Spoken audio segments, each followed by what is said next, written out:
अभी कोई आपके घर पर नजर रख रहा है? मेरे प्यारे बच्चे, यदि आप स्वर्गदूतों में विश्वास करते हैं तो यह वीडियो देखना शुरू करें और इसे पूरा देखें। एंजल का कहना है कि अभी कोई आपके घर पर नजर रख रहा है। कारण भयावह है, लेकिन उस तरह नहीं जैसा आप सोच रहे हैं। आप शायद यह मानते हो कि यह भौतिक जगत में आपकी सुरक्षा के बारे में है, लेकिन जो आप अभी तक नहीं देख पाए हैं वह अदृश्य जगत में घटित हो रहा है। आप जो महसूस कर रहे हैं वह व्यामोह नहीं है।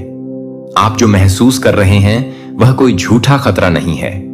यह वह क्षण है जब आध्यात्मिकता का सांसारिकता से मिलन होता है, और मैं तुम्हारा परमेश्वर यहोवा पर्दा हटा रहा हूं ताकि तुम समझ सको कि तुम किस समय में रह रहे हो।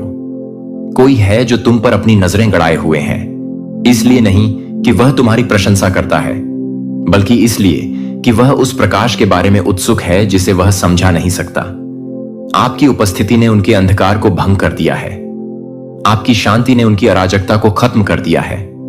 आपकी स्थिरता, आपकी अडिग शांति दूसरों को जिस बात से घबराहट होती है उसके सामने आपकी स्थिरता ने उन्हें संदिग्ध बना दिया है।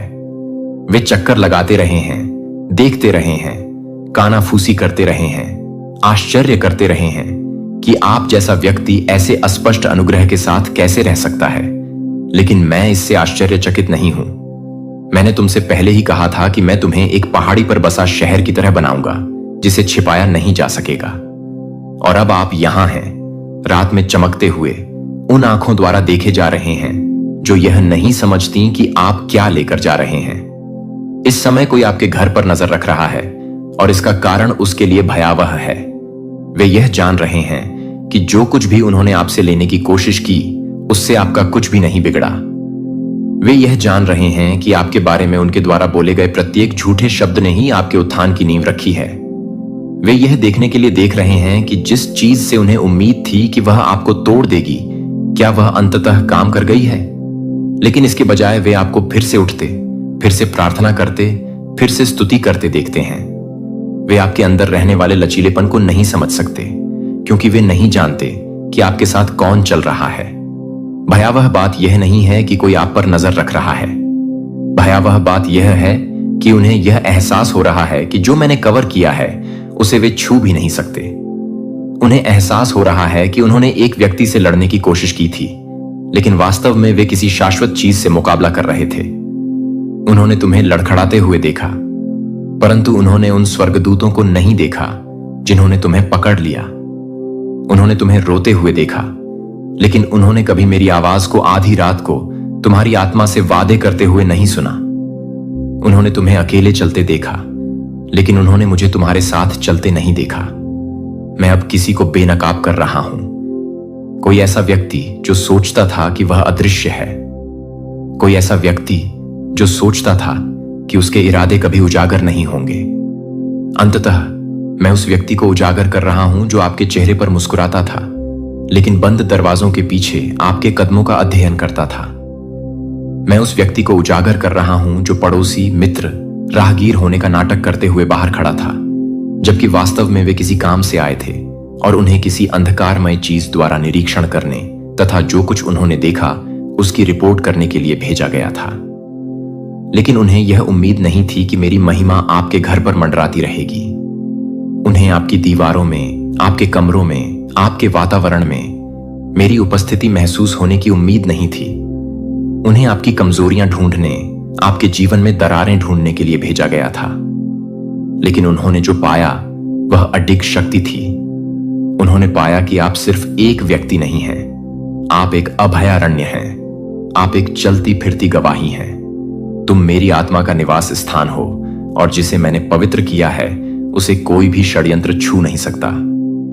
आप पूछ रहे हैं कि आपको ऐसा क्यों लग रहा है कि कोई आपको देख रहा है, आपका आराम क्यों बाधित हो रहा है, आप खिड़की से बाहर क्यों देखते हैं और ठंड क्यों महसूस करते हैं जबकि वहां कोई नहीं है।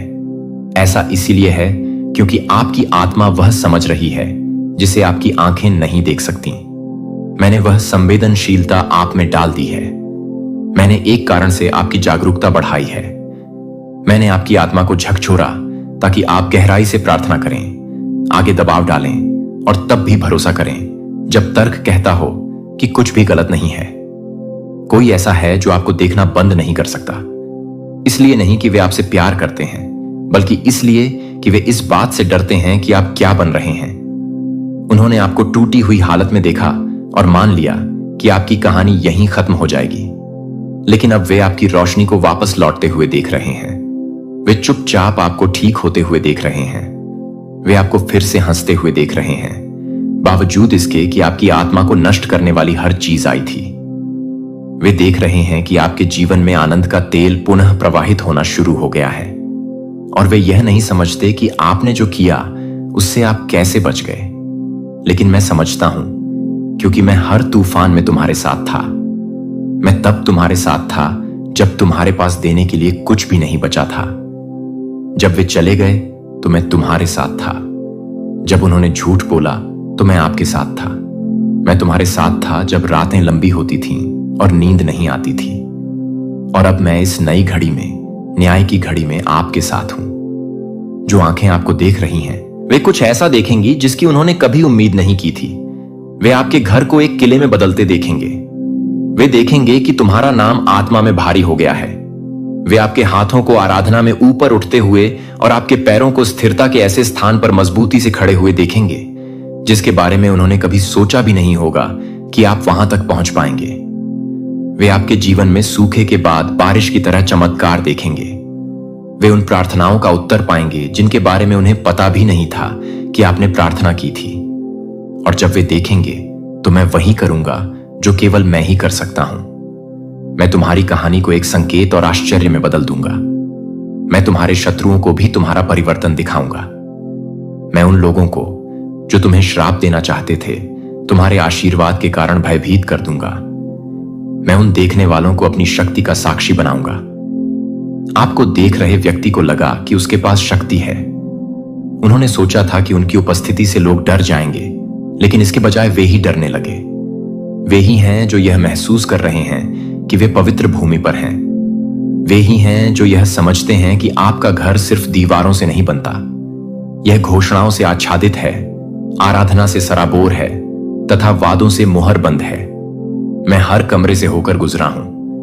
मैंने हर दरवाजे पर निशान लगा दिया है। मैं खिड़कियों पर खड़ा हूं और तुम्हारे घर के ऊपर घोषणा करता हूं, तुम्हें कोई नुकसान नहीं होगा। जो तुम्हें देख रहा है उससे मत डरो। जो घेरे हैं उनसे परेशान मत हो। वह इसलिए देखता है क्योंकि उसे आभास हो जाता है कि क्या होने वाला है। वह हवा में बदलाव को सूंघ सकता है। वह उस महिमा को महसूस कर सकता है जो टूटने वाली है।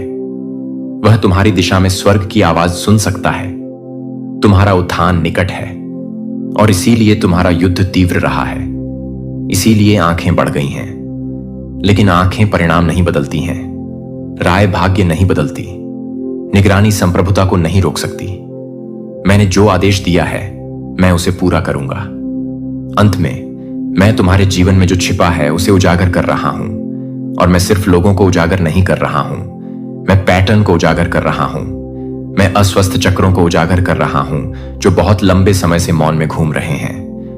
मैं उन झूठों को उजागर कर रहा हूं जिन पर तुमने अपने मूल्य के बारे में विश्वास किया। मैं तर्क के रूप में छिपे डर को उजागर कर रहा हूं। मैं उन संबंधों को उजागर कर रहा हूं जो सही लगते थे लेकिन कभी धन्य नहीं हुए। मैं पीढ़ियों से चली आ रही भावनात्मक जंजीरों को उजागर कर रहा हूं जिनके बारे में तुम्हें पता भी नहीं था आप ले जा रहे थे। और जैसे जैसे मैं उजागर करूंगा मैं ठीक हो जाऊंगा। जैसे ही मैं खोलूंगा मैं हर चोट पर तेल डालूंगा। जैसा मैं प्रकट करूंगा वैसा ही मैं पुनर्स्थापित करूंगा।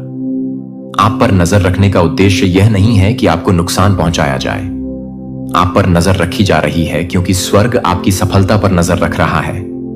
देखने वाले जल्द ही अवाक हो जाएंगे क्योंकि मैं तुम्हारे जीवन में जो करने जा रहा हूं वह सूक्ष्म नहीं होगा, यह छोटा नहीं होगा, यह एक दिव्य विस्फोट होगा। अचानक, जोरदार, निर्विवाद। और जिन लोगों को लगता था कि वे आपकी कहानी समझ गए हैं, उन्हें एहसास होगा कि उन्होंने केवल परिचय ही देखा था। आपके घर को स्वर्गदूतों को सौंपा गया है। आपके दरवाजे पर कृपा का चिन्ह लगा है। आपका परिवार उन आवाजों से मध्यस्थता से आच्छादित हो गया है जिनके बारे में आपको पता नहीं था कि वे आपके लिए प्रार्थना कर रही हैं। अब आपके घर में शांति आ रही है। ऐसी शांति जो आपने कभी महसूस नहीं की होगी। अस्थायी राहत नहीं, बल्कि स्थायी शांति, एक अलौकिक शांति जिसे देखने वाले भी भंग नहीं कर सकते। आप इसे अपनी आत्मा में महसूस करते रहे हैं। आपकी आत्मा में बेचैनी, एक ऐसी बेचैनी जिसे आप समझा नहीं सकते, ऐसा एहसास कि कुछ गड़बड़ है। वह कुछ आपकी शांति के ठीक बाहर छिपा हुआ है। आपने ताले की 2 बार जांच की है। आपने सामान्य से अधिक बार अपने कंधे के पीछे देखा है, और फिर भी आप यह नहीं बता सकते कि आधी रात को आपकी सांस क्यों रुक जाती है।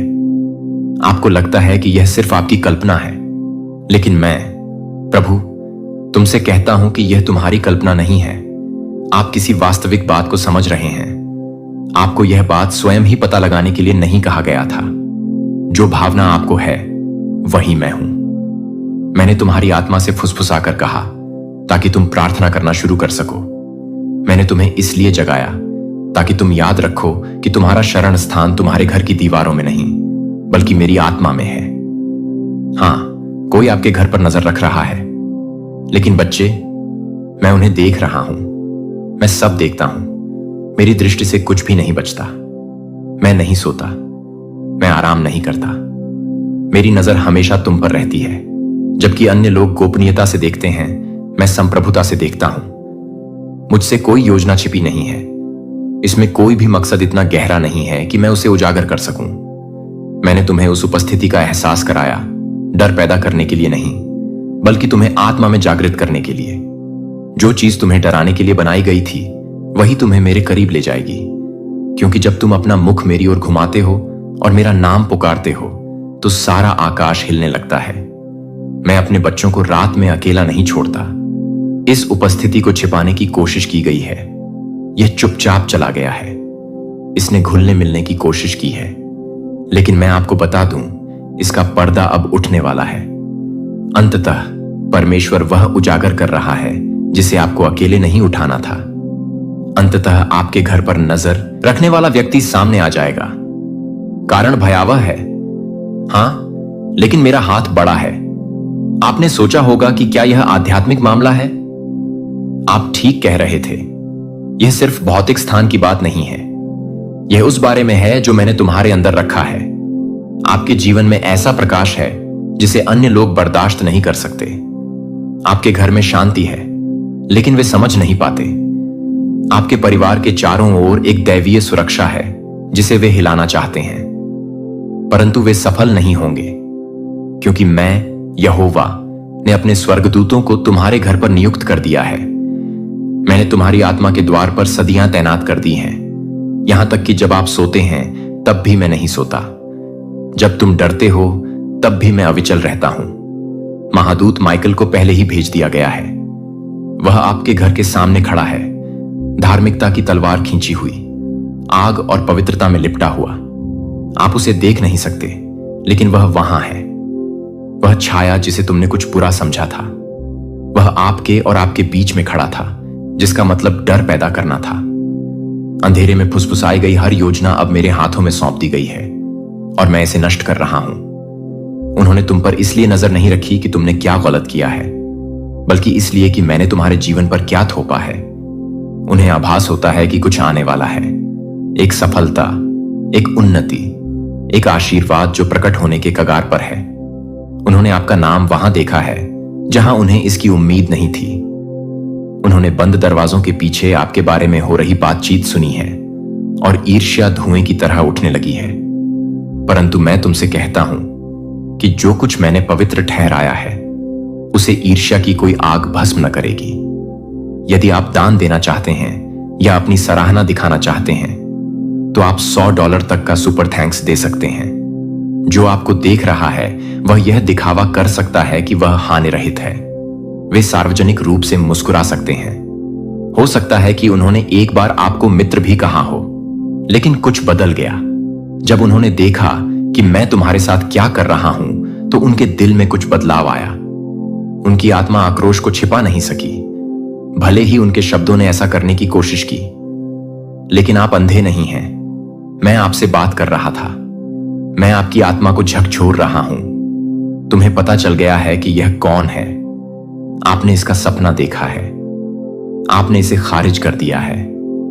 आपने स्वयं को यह समझाने का प्रयास किया है कि आप बहुत अधिक संवेदनशील हो रहे हैं, परंतु अब मैं तुमसे कहता हूं कि जो मैं तुम्हें दिखा रहा हूं उसे टाल मत दो। मैं बिना उद्देश्य के कुछ भी प्रकट नहीं करता। इसका उद्देश्य आपकी शांति को नष्ट करना नहीं है, यह आपके विश्वास को पुनः निर्देशित करने के लिए है। वे शायद देख रहे होंगे, लेकिन मैं तो देख रहा हूं। वे बाहर खड़े हो सकते हैं, लेकिन मैं भीतर रहता हूं। वे योजना बना सकते हैं, लेकिन मैं आदेश देता हूं।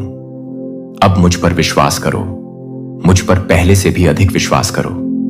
प्रार्थना करना शुरू करें, डर के कारण नहीं, बल्कि इस विश्वास के साथ कि मैं पहले से ही काम पर लगा हुआ हूं। आप मुझे आगे बढ़ने के लिए मनाने के लिए प्रार्थना नहीं कर रहे हैं। मैं पहले ही स्थानांतरित हो चुका हूं।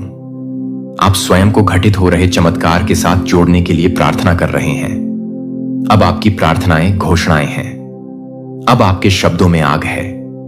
मेरा नाम बोलो और देखो कि चीजें कैसे बदलने लगती हैं। तुम केवल एक झलक देखते हो, लेकिन मैं सब कुछ देखता हूं। आपके आसपास एक आत्मा है जो आपके घर के वातावरण को प्रभावित करने की कोशिश कर रही है। यही कारण है कि आप हाल ही में अशांत महसूस कर रहे हैं। तुमने सोचा कि यह सिर्फ चिंता है, लेकिन मैं तुम्हें जगाने की कोशिश कर रहा था। पृष्ठभूमि में ऐसी चीजें घटित हो रही हैं जिन्हें आपकी भौतिक आंखें नहीं देख सकती, लेकिन मैं हर पल तुम्हारी रक्षा करता रहा हूं। कोई आपके घर का चक्कर लगा रहा है, कोई ऐसा व्यक्ति जो पहले भी आप पर मुस्कुराया हो।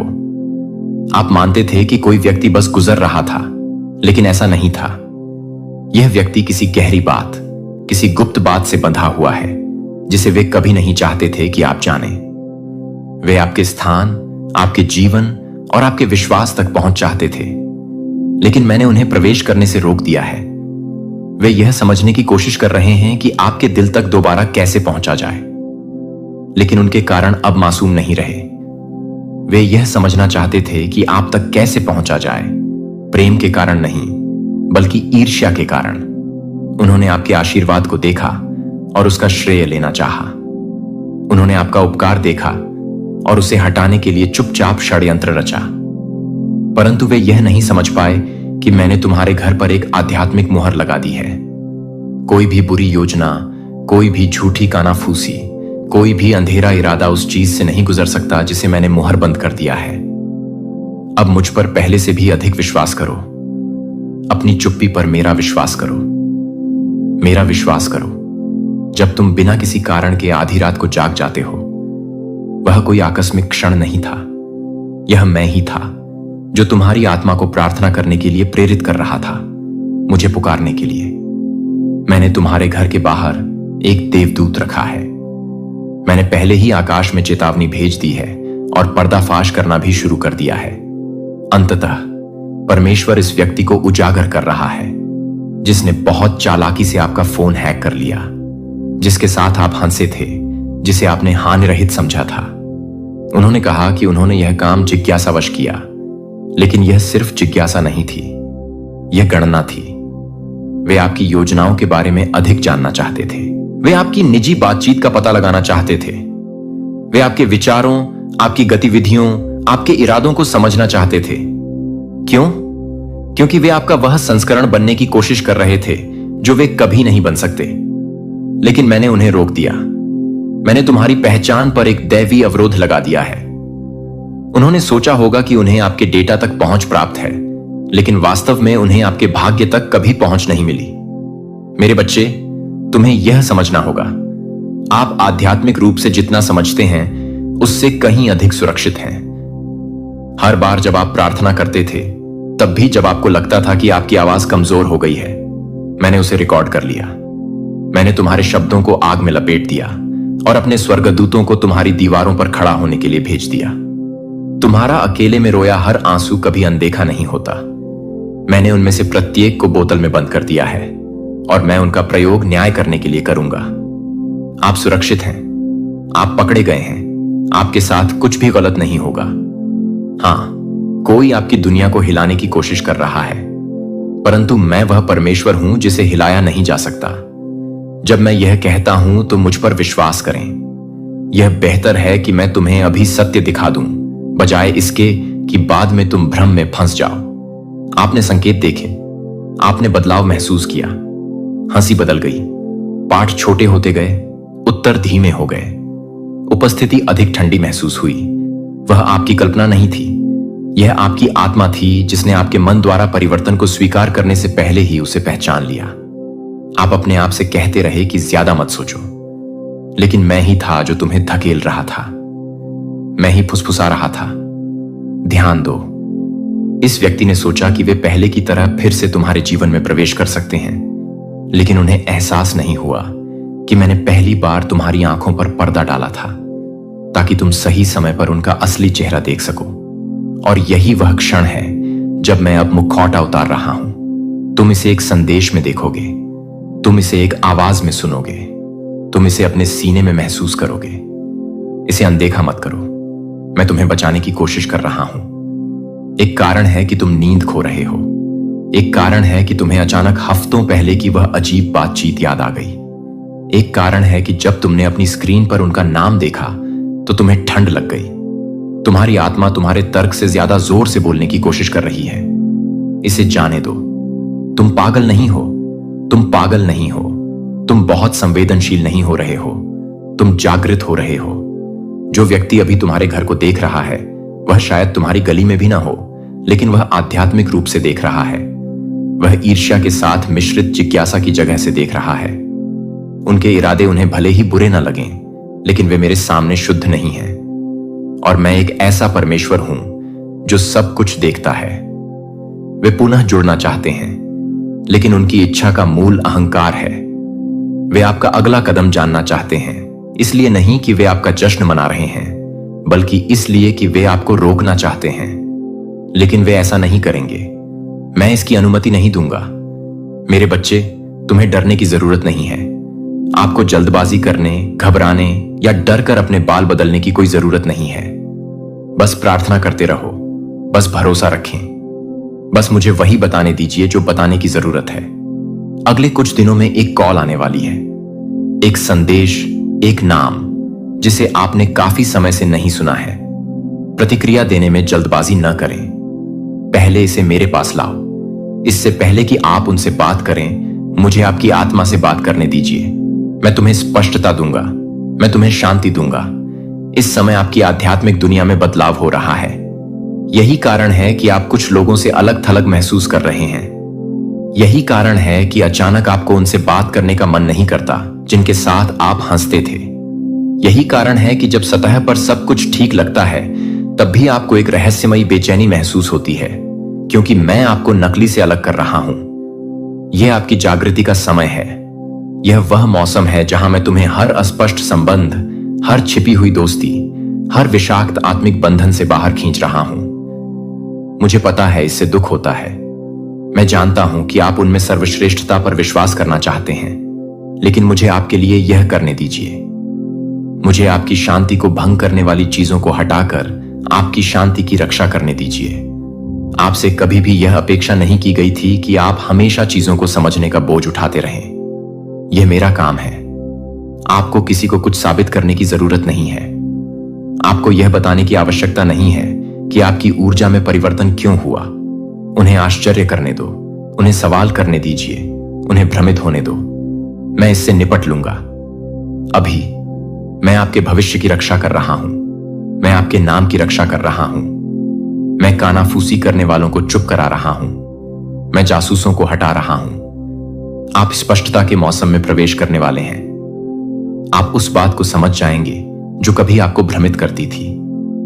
तुम मुझे शोर से भी अधिक जोर से सुनोगे। तुम मुझे भय से भी अधिक गहराई से महसूस करोगे। यह घर, तुम्हारा घर, मेरा है। हर कोना, हर खिड़की, हर कदम जो इसके अंदर उठाया गया है, मैंने इसे देखा है। मैंने इसे आशीर्वाद दिया है। मैंने इसके चारों ओर दिव्य पहरेदारों को तैनात कर दिया है। हां, किसी ने इसका उल्लंघन करने की कोशिश की। हां, किसी ने आपकी निजता में झांकने की कोशिश की। हां, किसी ने आपके फोन का पता लगाने की कोशिश की, अपने सोशल मीडिया तक पहुंचे। पता लगाओ तुम क्या योजना बना रहे हो, लेकिन मैंने इसे रोक दिया है। आप शायद खुद को असुरक्षित महसूस करें, लेकिन आध्यात्मिक रूप से आप पहले से कहीं अधिक सुरक्षित हैं। उन्होंने गुप्त रूप से जो करने का प्रयास किया था वह अब प्रकाश में आ जाएगा। तुम्हारे हाथ से नहीं, मेरे हाथ से। अंततः मैं इस व्यक्ति का पर्दाफाश कर रहा हूं। उनके इरादे, उनकी चालाकी, उनके खेल, ये सब सामने आ जाएगा। आपको बहस नहीं करनी पड़ेगी, तुम्हें याचना नहीं करनी पड़ेगी। मैं समय आने पर सब कुछ आगे लाऊंगा। मैं आपको पुष्टि भेज रहा हूं, एक संदेश, एक स्वप्न, एक अचानक आंतरिक ज्ञान। अभी भी हो, यह आ रहा है। और जब ऐसा हो जाए तो उस ओर मत लौटना जहां से मैंने तुम्हें मुक्त किया था। उस व्यक्ति के पास वापस मत लौटना जिसे मैंने हटाया था। उस कॉल का उत्तर मत दीजिए जिसके बारे में मैंने आपको पहले ही चेतावनी दी थी। विश्वास रखो कि मैंने तुम्हें दंड देने के लिए उन्हें नहीं हटाया। मैंने आपकी सुरक्षा के लिए उन्हें हटा दिया। यह क्षण पवित्र है। यह ऋतु आपके उपचार, आपकी स्पष्टता, आपकी दिव्य स्थिति के बारे में है। आप उससे कहीं अधिक के लिए पैदा हुए हैं जिसके लिए वे आपको फंसाने की कोशिश कर रहे हैं। आप सत्य के लिए पैदा हुए हैं। मुझे आप पर गर्व है। मैं देख रहा हूं कि जब उन्होंने तुम्हें गिराने की कोशिश की तब भी तुम कैसे खड़े रहे। मैं देख रहा हूं कि जब आप थके हुए होते हैं तब भी आप प्रार्थना करते रहते हैं। मैं देख रहा हूं कि आप कैसे माफ करने की कोशिश कर रहे हैं भले ही आपका दिल टूट रहा हो। मैं यह सब देख रहा हूं और मैं यहां हूं। मैंने कभी नहीं छोड़ा। आप ठीक हो जाएंगे। आप देखेंगे कि यह सब क्यों घटित हुआ। आप पीछे मुड़कर देखेंगे और कहेंगे, धन्यवाद भगवान, इसे और गहरा होने से पहले प्रकट करने के लिए। प्रार्थना करते रहें, भरोसा करते रहें, अपनी शांति की रक्षा करते रहें। मैं वह भगवान हूं जो आप पर नजर रखता हूं। मैं न तो सोता हूं और न ही ऊंघता हूं। और आज रात, हर रात की तरह मैं आपके घर पर नजर रख रहा हूं। आपके साथ कुछ भी गलत नहीं होगा। आप सुरक्षित हैं। यह कोई मजाक नहीं है। जिस व्यक्ति से आप बेहद प्यार करते हैं वह इस घटना के बाद कभी भी वैसा नहीं रहेगा, सबको छोड़कर। मेरे प्यारे बच्चे, यदि आप स्वर्गदूतों में विश्वास करते हैं तो यह वीडियो देखना शुरू करें और इसे पूरा देखें। एंजल का कहना है कि यह कोई मजाक नहीं है। जिस व्यक्ति से आप बेहद प्यार करते हैं वह इस घटना के बाद कभी भी वैसा नहीं रहेगा। आपके अलावा हर कोई जानता है कि कल रात उन्होंने अपनी ताकत खो दी। उनकी आग इतनी धीमी हो गई कि सुबह की रोशनी भी उसे बुझा नहीं सकी। यद्यपि उन्होंने दृढ़ता से खड़े रहने की कोशिश की, लेकिन उनकी आत्मा उस चीज के सामने झुक गई जिसके बारे में उन्होंने कभी बात नहीं की थी। और मैंने यह सब देखा। मैंने इसे तब घटित होते देखा जब तुम सो रहे थे। मैंने यह सब तब होते देखा जब किसी और ने नहीं देखा था।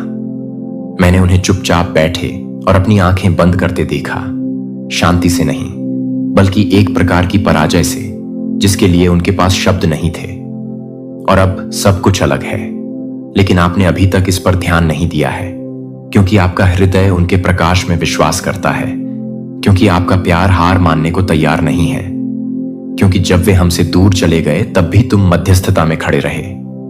लेकिन मैं यह बात अब आपको बता रहा हूं, कल रात कुछ बदल गया और जो कुछ उन्होंने खोया वह मानवीय आंखों से दिखाई नहीं देता।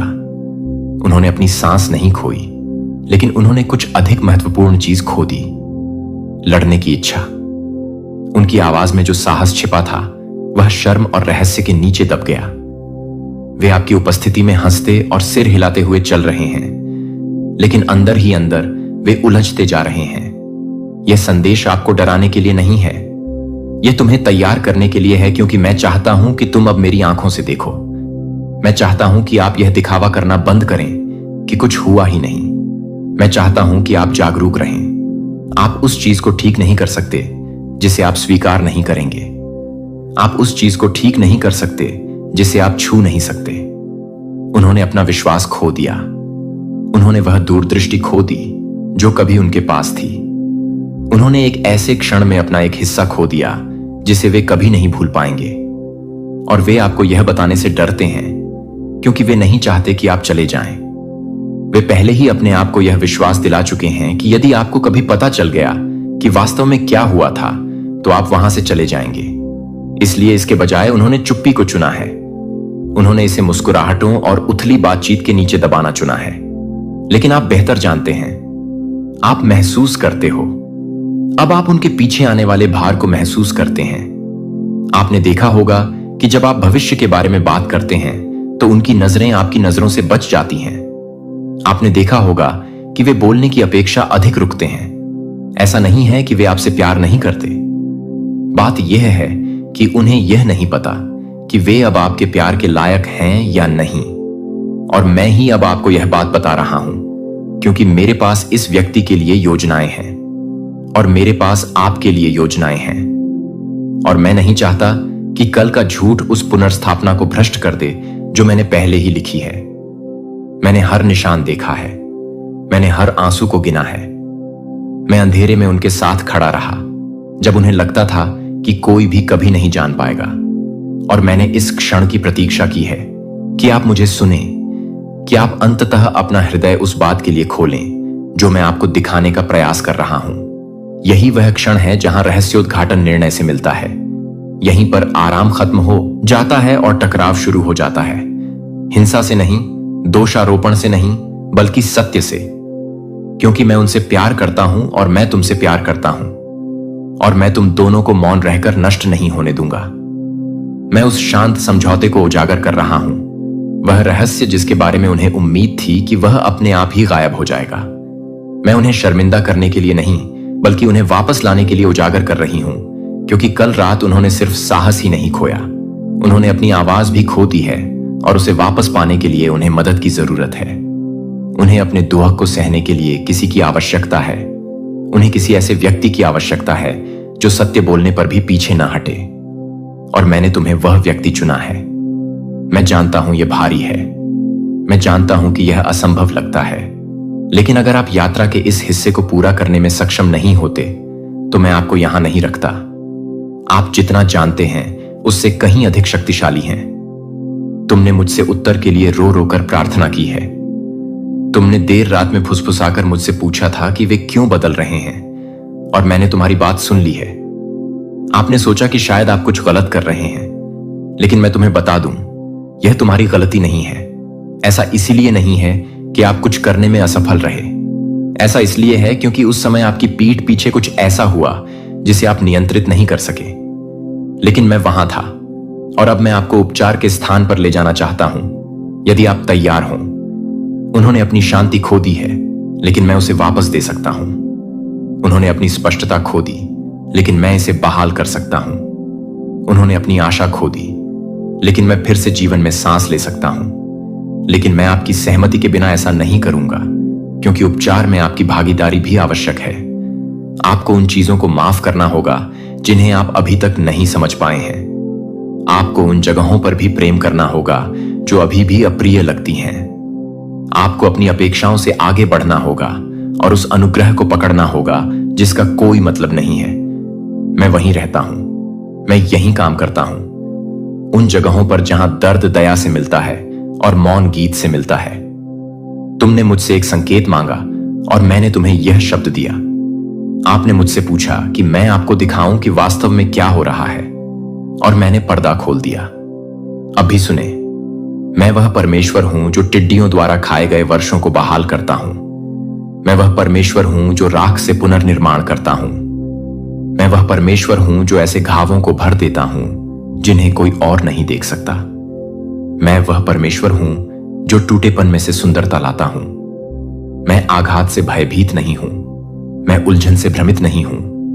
मुझे पता है क्या हुआ, और मैं जानता हूं कि इसे कैसे भुनाया जाए। लेकिन अब तुम्हें करीब आना होगा। आपको अनुमान लगाना बंद करना होगा। तुम्हें पूछना चाहिए। आपको शांत स्थान पर बैठना चाहिए और सुनना चाहिए, भले ही आपको तकलीफ हो।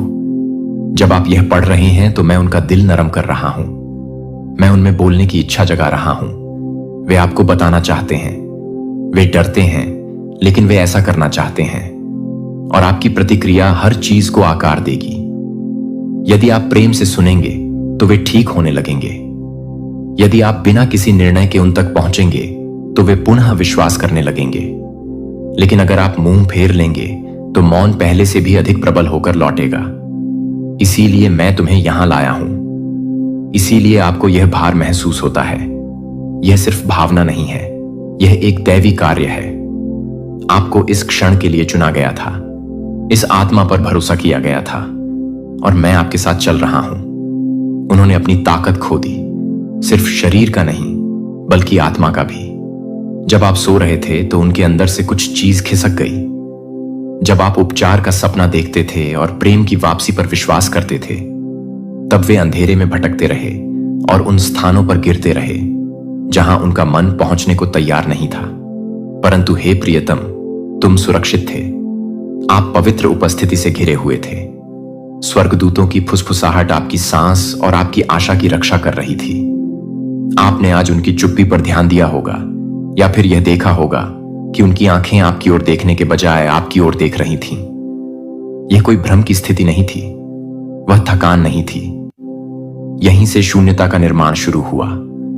उनमें कुछ ऐसा प्रवेश कर गया जो नहीं होना चाहिए था, और कुछ ऐसा उनसे दूर चला गया जो पवित्र था। वह क्षण आपका नहीं है जिसके लिए आप स्वयं को दोषी ठहराएं।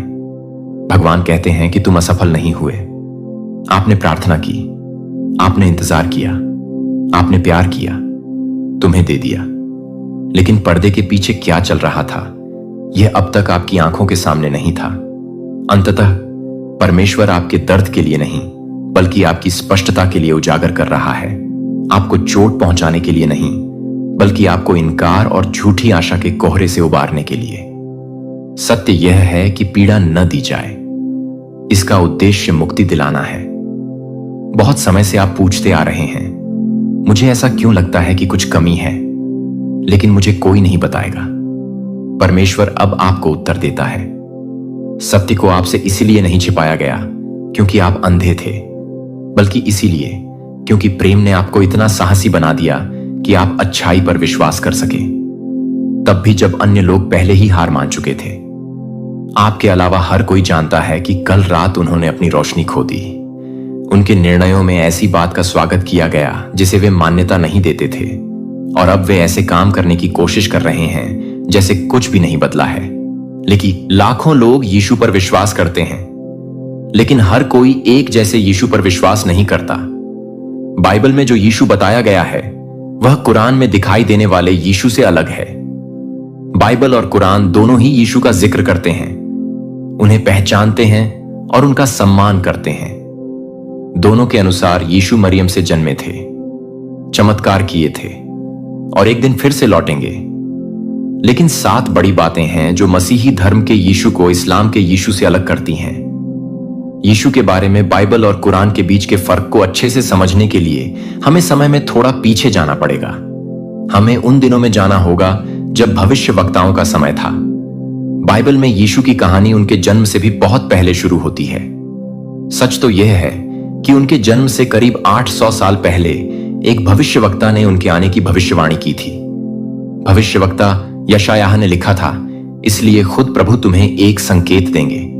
देखो, एक कुंवारी गर्भवती होगी और एक पुत्र को जन्म देगी और उसका नाम इमैनुअल रखा जाएगा।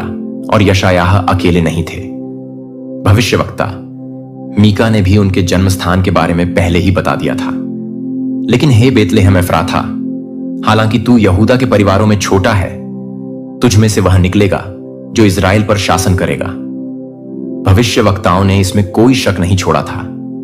उन्होंने पहले ही बता दिया था यीशु का वंश कौन होगा, उनकी माता कौन होंगी, वह कहां जन्म लेंगे और उनका उद्देश्य क्या होगा।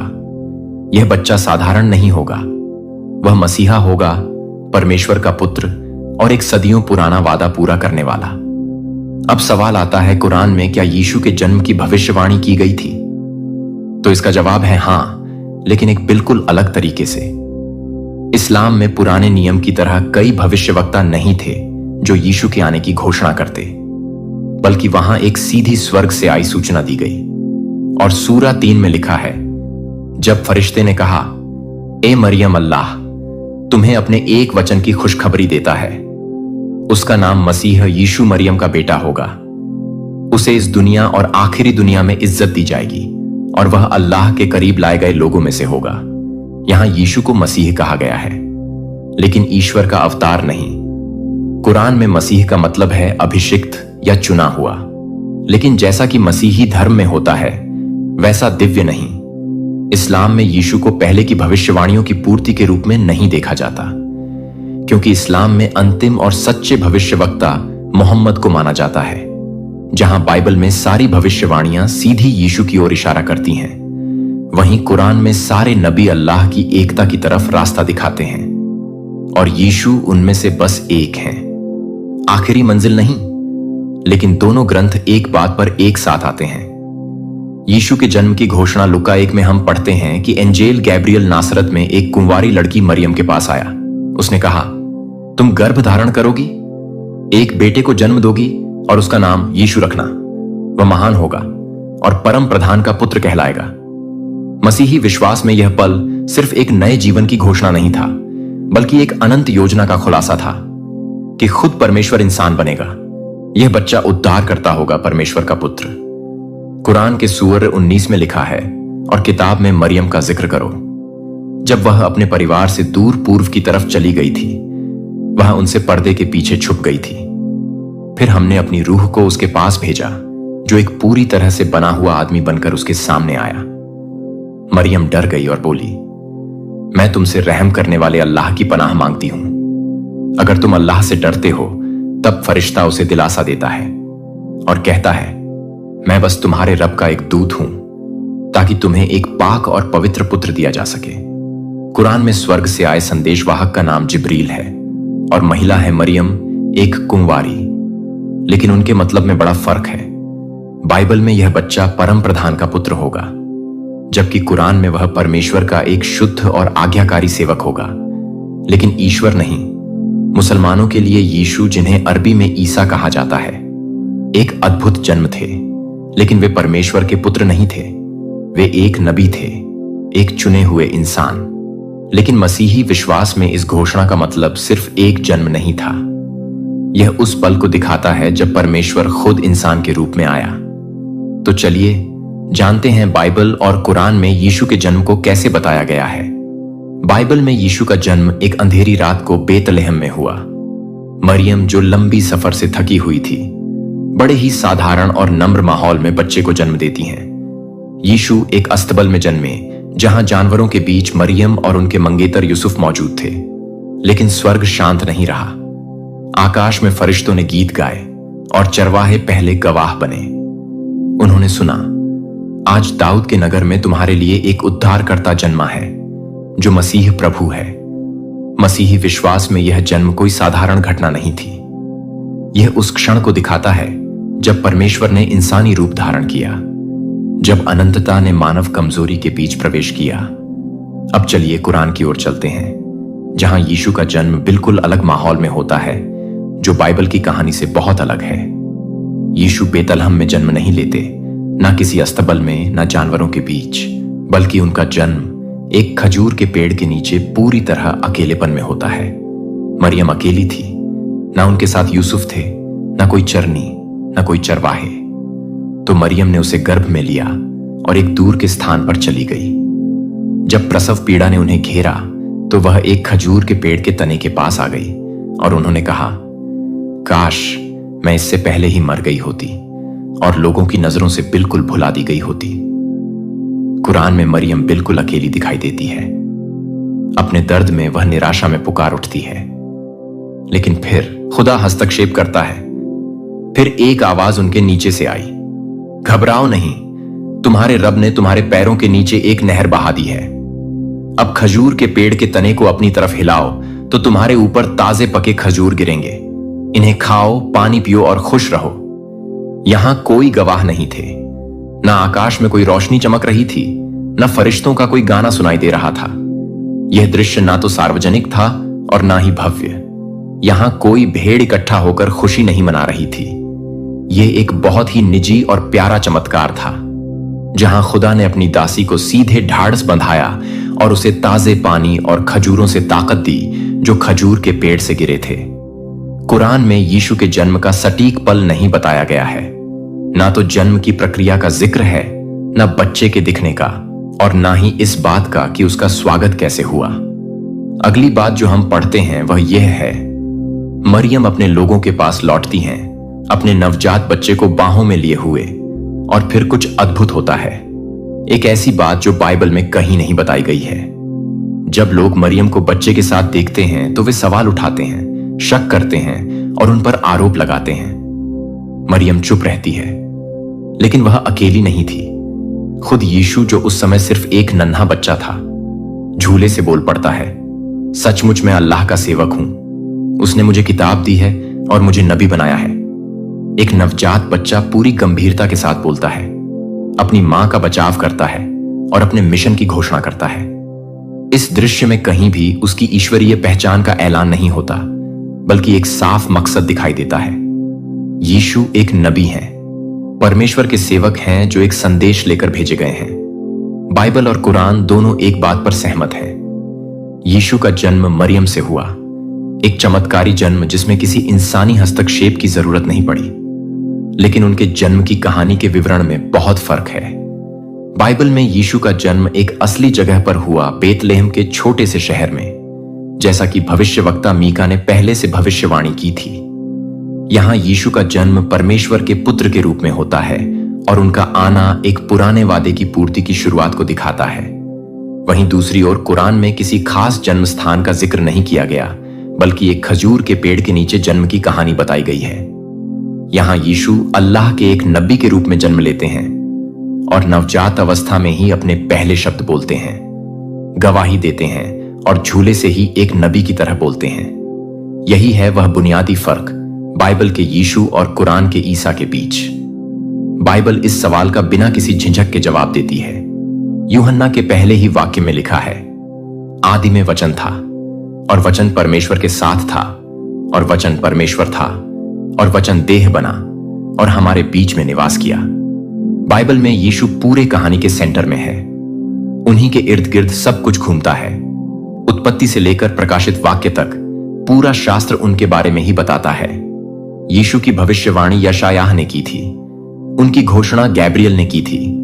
उन्हें प्रिय पुत्र के रूप में प्रकट किया गया, क्रूस पर चढ़ाया गया, तीसरे दिन फिर से जीवित हुए और एक दिन राजा बनकर लौटने का वादा किया। यीशु सिर्फ एक शिक्षक नहीं है, वह सिर्फ एक नबी भी नहीं है, वह परमेश्वर के पुत्र हैं। त्रित्व का दूसरा व्यक्ति, उद्धारकर्ता मसीह, वह मेमना जो दुनिया का पाप उठा लेता है।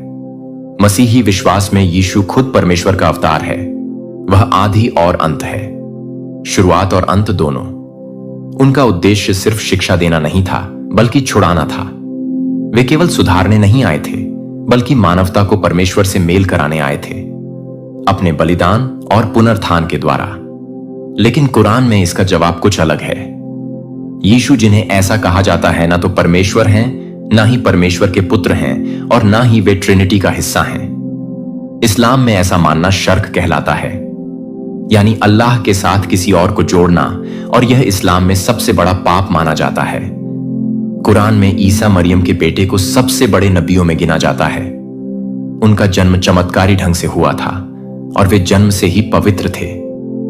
खुदा ने उन्हें बिना किसी इंसानी दखल के पैदा किया था, लेकिन साथ ही यह भी साफ कर दिया था, ईसा ना तो उसका बेटा है और ना ही उसका कोई हिस्सा। अल्लाह के लिए यह शोभा नहीं देता कि वह किसी को अपना बेटा बनाए, उसे महिमा दी जाए। कुरान में यीशु एक पैगंबर है, बहुत महान पैगंबर, लेकिन फिर भी सिर्फ एक इंसान। उनका जन्म अद्भुत था। वे निष्पाप थे, उन्हें ज्ञान और चमत्कार करने की ताकत दी गई थी, लेकिन फिर भी वे पूरी तरह इंसान ही थे। हम कुरान में पढ़ते हैं, हे किताब वालों, अपने धर्म में अति मत करो और अल्लाह के बारे में सच के अलावा कुछ भी मत कहो। मसीह यीशु मरियम का बेटा बस अल्लाह के एक नबी थे। कुरान के अनुसार यीशु एक आदर्श सेवक थे। वे पूरी मानवता के लिए एक निशानी थे। वह मसीह थे, लेकिन परमेश्वर नहीं।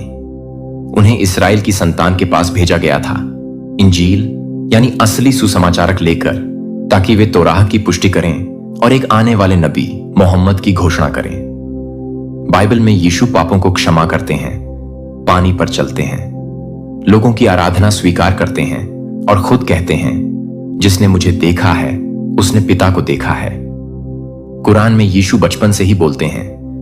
वे बीमारों को ठीक करते हैं, मरे हुए को जीवित करते हैं, लेकिन हर बार अल्लाह की इजाजत से, कभी अपनी खुद की शक्ति से नहीं।